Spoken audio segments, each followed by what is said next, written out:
Chauhan house में ऐसा तूफान उठने वाला है जो उसकी नींव तक हिला देगा, क्योंकि कहानी अब उस मोड़ पर आ चुकी है जहां चंद्रिका सिंह चौहान के लिए हालात पूरी तरह बेकाबू होते जा रहे हैं।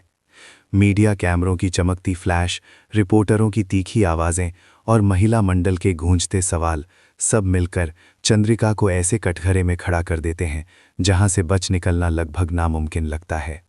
हर तरफ बस एक ही सवाल उठ रहा है कि अगर वो खुद को इतनी सच्ची, संस्कारी और सिद्धांतों वाली मानती हैं, तो आखिर क्यों उन्होंने अपनी बड़ी बहू वसुधा को कभी अपनाया नहीं? क्यों हर मौके पर उसे अपमानित किया गया? क्यों उसे परिवार और समाज के सामने बराबरी का दर्जा नहीं मिला?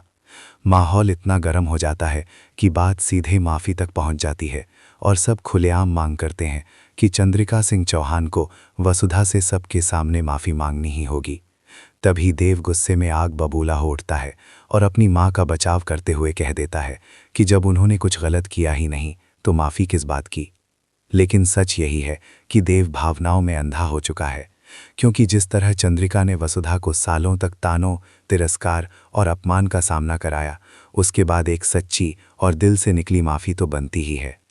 पर चंद्रिका का अहंकार ही इस पूरे बवाल की जड़ है। वो सिर झुकाने की कल्पना तक नहीं कर सकती, खासकर उसी वसुधा सोलंकी के सामने जिसे वो हमेशा कमज़ोर समझती आई हैं। लेकिन जब दांव पर लग जाए सामाजिक प्रतिष्ठा, बिजनेस की साख, स्टॉक मार्केट की गिरती कीमतें और चौहान हाउस का विशाल एम्पायर, तो मजबूरी इंसान से वो सब करवा देती है जिसकी उसमें कभी कल्पना भी ना की हो। आने वाले घटनाक्रम में चंद्रिका को समझ आ जाता है कि अगर अब भी उन्होंने कदम नहीं उठाया तो सब कुछ बर्बाद हो सकता है। और आखिरकार वही होता है जिसकी किसी ने उम्मीद नहीं की थी।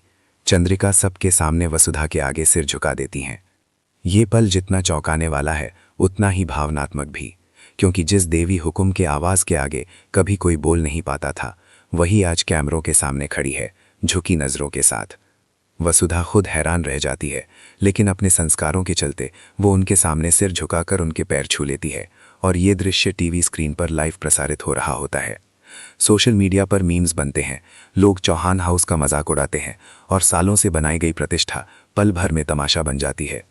अब सवाल उठता है कि क्या देव इस अपमान का गुस्सा वसुधा पर निकालेगा? क्या उनके रिश्ते में दरार आ जाएगी? लेकिन कहानी यहाँ और भी बड़ा ट्विस्ट लेकर आती है, क्योंकि वसुधा अब कमज़ोर बहू नहीं बल्कि सच्चाई के साथ खड़ी एक मजबूत और आत्मविश्वासी महिला बनकर सामने आती है। वो तय करती है कि अब समय आ गया है असली मास्टरमाइंड को बेनकाब करने का, और पूरे सबूतों के साथ वो सारिका को चंद्रिका और मीडिया के सामने एक्सपोज कर देती है। जैसे ही सच्चाई सामने आती है, सब दंग रह जाते हैं कि इस पूरे षड्यंत्र के पीछे असली खिलाड़ी कोई और नहीं बल्कि सारिका थी, जिसने घर को तोड़ने और वसुधा को बदनाम करने की साजिश रची थी। अब चंद्रिका के सामने सबसे बड़ा सवाल है, क्या वो अपनी गलती स्वीकार कर पाएंगी? क्या उनका अहंकार पूरी तरह टूटेगा, या फिर वो फिर से किसी नई चाल की तैयारी करेंगी? क्या देव को अपनी सोच बदलनी पड़ेगी और वसुधा को उसका हक और सम्मान मिलेगा?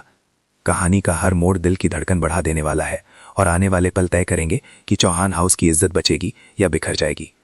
अगर आप जानना चाहते हैं कि आगे क्या होगा, कौन किसका साथ देगा और कौन किसके खिलाफ जाएगा, तो इस वीडियो को अंत तक जरूर देखें, क्योंकि हर सेकंड में छिपा है एक नया धमाका।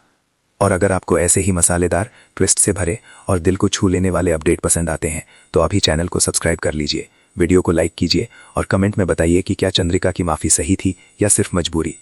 आपका एक सब्सक्राइब हमें और भी धमाकेदार कंटेंट लाने की ताकत देता है, तो अभी जुड़ जाइए और इस कहानी का हिस्सा बन जाइए।